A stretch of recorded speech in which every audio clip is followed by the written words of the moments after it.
Deixe-me chegar mais perto de vocês hoje. Amados irmãos e irmãs, nós estamos celebrando o 19º domingo do tempo comum.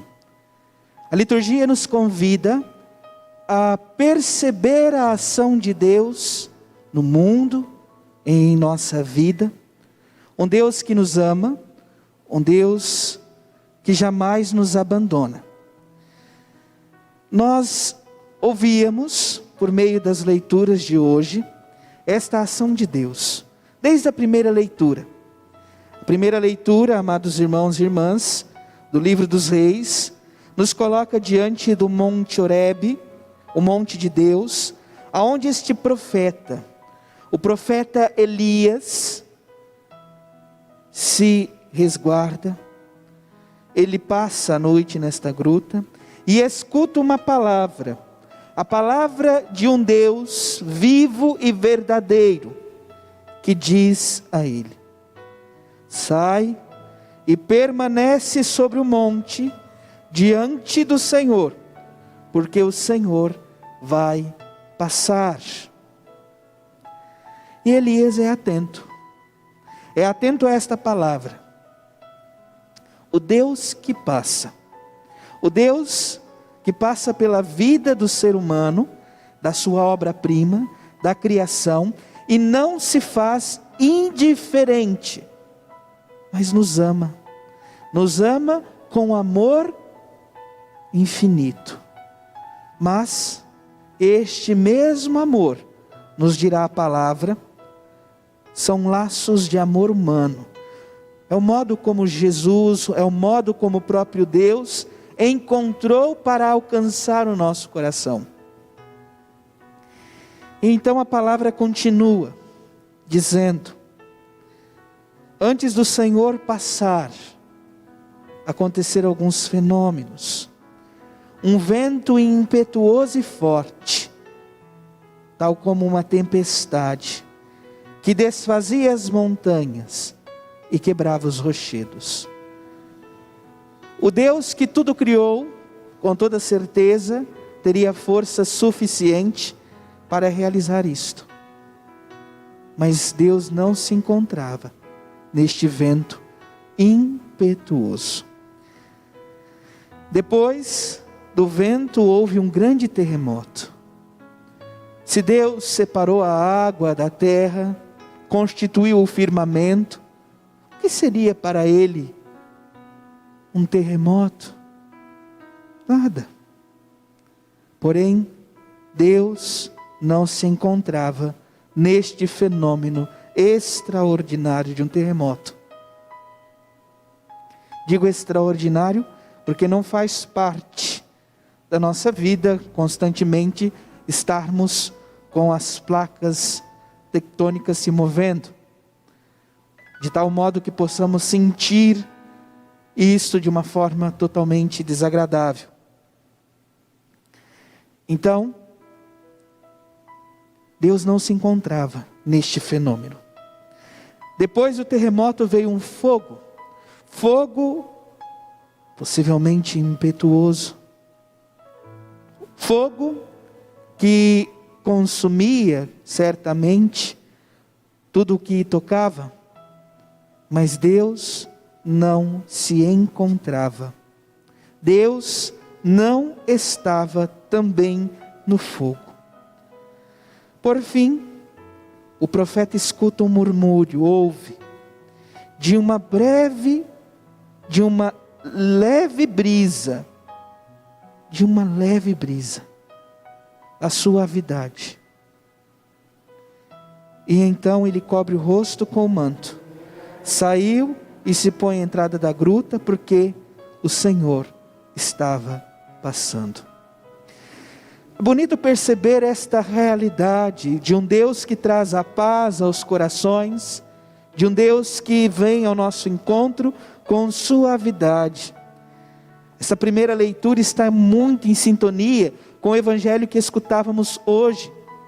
O evangelho de São Mateus, capítulo 14, versículos 22 a 33.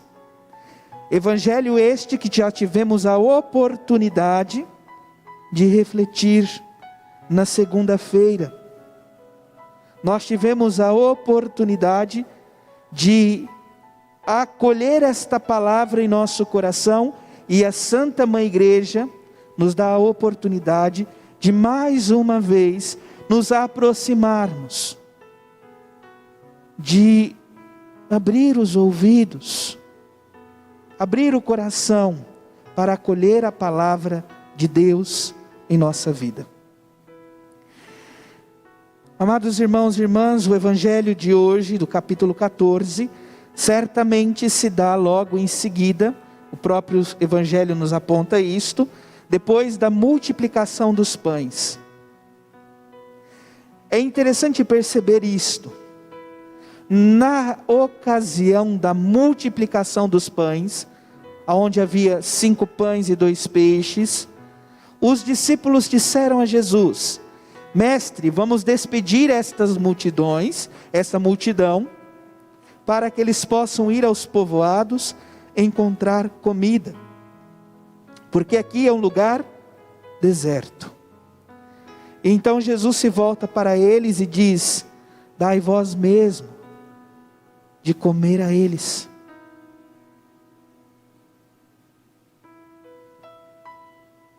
E de 5 pães e 2 peixes, 5.000 homens, sem contar mulheres e crianças, foram alimentados, e das sobras se tiraram 12 cistos.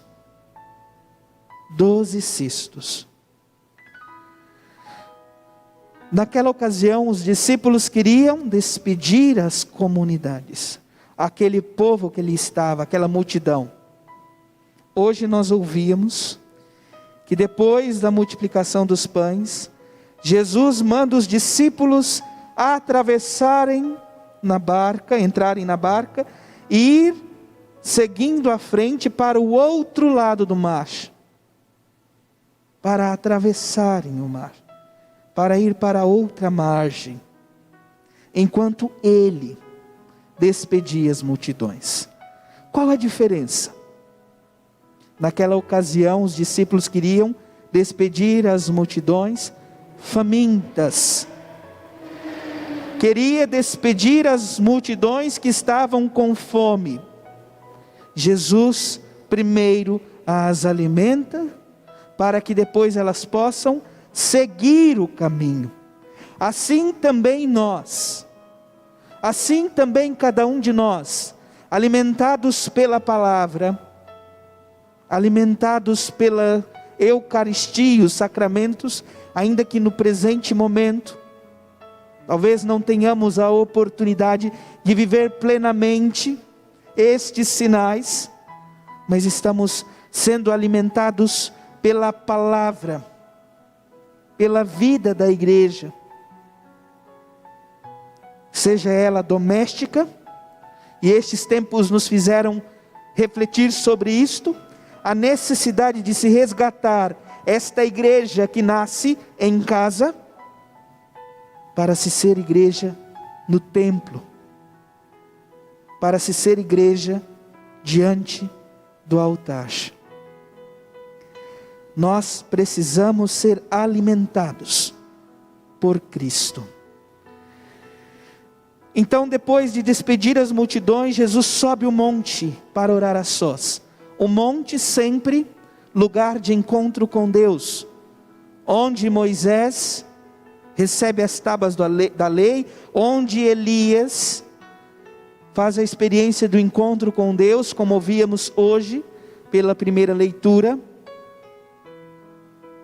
E o mar, este lugar de incerteza, este lugar onde o mal muitas vezes está presente. A barca, porém, ou melhor, Jesus está orando, a noite chega. E Jesus continuava ali, rezando, sozinho. Porém, a barca, longe da terra, era agitada por ondas, pois o vento era contrário. Quantas vezes em nossa vida, temos a nossa vida agitada por ventos contrários, Aqui nos remete um pouco àquela outra experiência em que os discípulos também estavam no barco e Jesus estava dormindo. E eles chegam para acordá-lo: não te importa, Senhor, que estamos perecendo? Tanto naquela ocasião como nesta ocasião de Jesus no monte, reflete uma situação da comunidade em que São Mateus estava. A comunidade que tinha perdido, de certa maneira, esta compreensão de um Deus vivo e presente. Qual era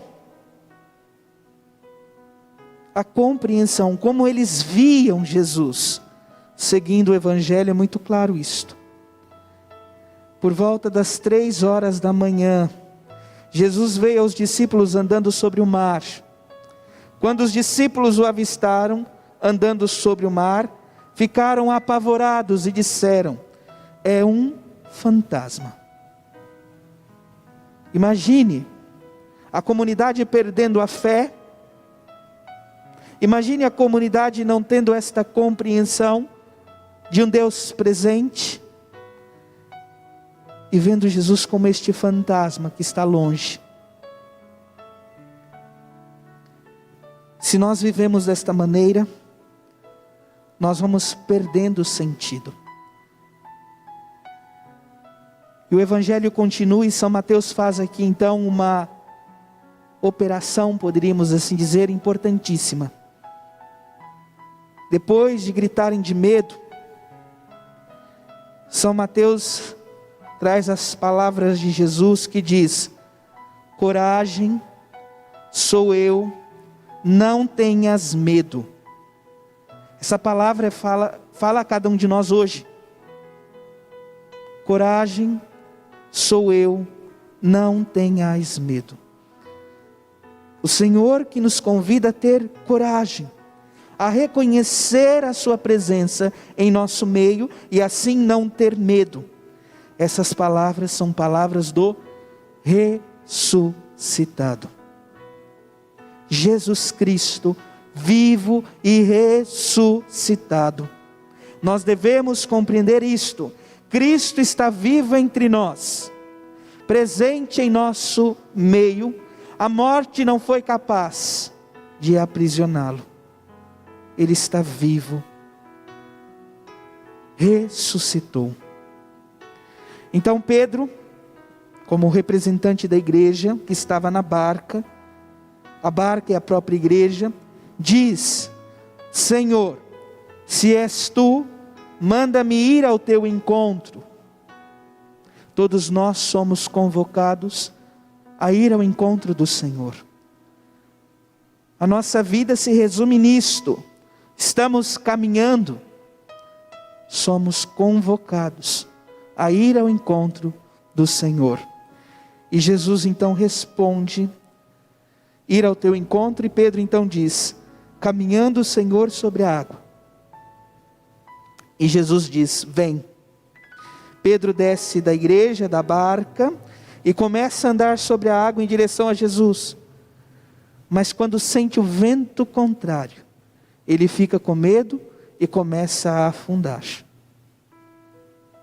E então Pedro olha para Jesus e diz: Senhor, salva-me. Certamente Pedro usou uma expressão,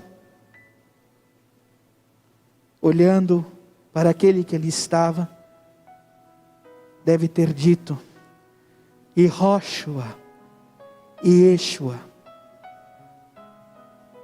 Chamou Jesus pelo nome, pois Jesus significa Deus salva. Senhor, salva-me. Esta é a missão de Jesus em nossa vida: nos salvar da morte, nos levar à vida plena nele. Este grito de Pedro deve ser o nosso também. E este Deus que não é indiferente, estende a mão em direção a cada um de nós, para que não afundemos em nossos pecados, em nossas mazelas. Que o Senhor nos ajude, nos conceda esta graça, que a nossa fé aumente cada vez mais, e assim possamos professar um dia, como os discípulos, verdadeiramente, Senhor, Tu és o Filho de Deus. Louvado seja nosso Senhor Jesus Cristo, para sempre seja louvado.